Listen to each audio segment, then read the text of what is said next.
Let me respectfully remind you that life and death are of supreme importance.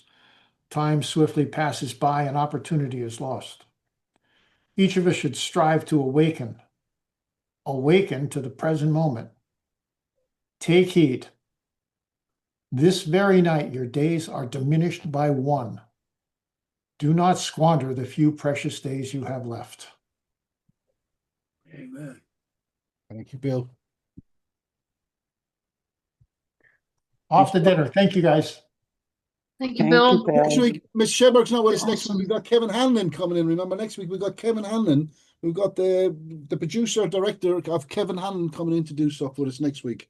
We will confirm that with you in our WhatsApp group, what chapter he's going to read. But it could be chapter 1, or we might read something else. I'm looking forward to what Mr. Hanlon has to say. Thanks, everyone. Wonderful meeting. Wonderful meeting. Thank you so Aloha. much. It was like, for session. Thank you guys for that was reading. amazing. Thank you, See Gordon. you tomorrow. See you All the tomorrow. readers. Thank you, Good night. Gordon. Thank Look you at so his much. signs. Great share. Thank Put you. it in the WhatsApp group. Thank you, everyone. Yeah, man. Sharon, are you new? Are you a new girl? No, I'm a new girl, but I used to go to it before y'all changed your time. Oh, a long time ago, was it? Yeah, it was. Okay. I've been shooting for it. Good I for live you. in Mexico. Oh, in Mexico. That's right. I Yeah. remember you from Mexico. Yeah, good. Long time ago, though. I think 3 years ago, maybe, Sharon. Was it 2 years ago? No, it wasn't 3. Two. Maybe. Wow. Time passes swiftly by, Swiftly huh? by. An opportunity is lost. Absolutely, Sharon. It does indeed. Good reference. Good, nice to have you here. Thank you for jumping on. Thank you for doing it. Thank you, my dear. It's a pleasure. It's an absolute pleasure. I'll be honest with you. Absolute pleasure. Too. Absolute pleasure. Okay, Well- I'll talk to you tomorrow. Tim, you got a new phone, I see you got a new phone, Tim, have you? No? Your name has changed on it. Well, it did that somehow. It didn't pick up my I know, it's Zoom not major thing. login. We know who you Yeah, are. it didn't pick up my Zoom login for some crazy reason. I don't know why. No worries, Tim. No, just maybe you had to update it or something. That was Yeah. great. We're going to read that tomorrow. That's good. I think it's an interesting book from my quick The Will to 3-4 minute Believe. browse of it. The Will Yeah, to The Will to Believe is the Believe one. is. Yeah. Yeah, I didn't do anything but skim 3 or 4 minutes of it, reading while I was still listening to No, the we'll other do that, we'll dialogue do of the meeting, and it's got some interesting stuff in it. It's a fairly long read, though. It's about 197 pages or something. That's the book, but I think he has a section in it called Will to Believe. Is there an essay called? Is it maybe an essay short? Maybe the book is bigger, but is it? I'd have to go back and I think Yeah. I think it's a whole. It may be multiple. Yeah, I think talks it's that he gave. It's multiple talks that he gave to these groups that kind of invited people to come and speak about various things. So there may be a piece of it that is more the will to believe part. Yeah. Well, I'll have a look at that. We'll read something from it anyway, and just to build on what we've done today, because we're going to listen back to this, what we're listening to, what we're doing now. We'll listen back to the Q&A, and then we'll get straight into that. So we'll do 20 minutes to half an hour, but anyway. David, have you done that before, or will tomorrow be the first day? No, we've been doing it for the last couple weeks. Yeah, no, it's just like what we're doing now, really. What we're doing now. Tom was there last week. What we're doing now, Tom, wasn't it? We just had we listened to the Q&A, and then people wanted to come in on that, and that was it. It's not everyone's cup of tea, but I think it's just a great opportunity to listen, for me anyway, to listen back to what was said, because when it's going live, it's hard to take it all in, really. There's a lot coming out. As Dina said, that That's crazy. I'm so good. I'll be back tomorrow. right. I got to. I can't not. You can't not now, Dina. No whiskey and milk, though. Remember. No. Not tonight. No whiskey and milk. I mean, see, I can understand the logic there. Can you? Or illogic or unlogic, whatever the word is. The irrationality. I can understand what he's thinking now when you're drinking. Yeah, that's yeah, sure. I'm going to be eating a sandwich as well, so that's going to dry up the. Yeah, I can't see a problem with that. That makes sense, actually. But now you're thinking, no, it doesn't make sense. It doesn't. That was really, really good. I'm gonna go back, and I can't wait to come back tomorrow and Yes, and I'm going to ask Tom tomorrow. Tom, I'm going to ask you tomorrow to do your homework tonight. I'm going to ask you tomorrow to expand on what you said about the steel girder. Okay. Make him mad. We'll ask you to kind of, when we come to that section, you can elaborate a little bit more on it. He said he gets fired up about it. They'll make him mad. Doesn't he? He's great when he gets fired up about it, isn't he? Isn't he? he's gonna go crazy. Good. Like it. See you tomorrow. All right. Thank you so much there, David, Pleasure. Susan, Tom. I'll see you later. Ciao. Bye.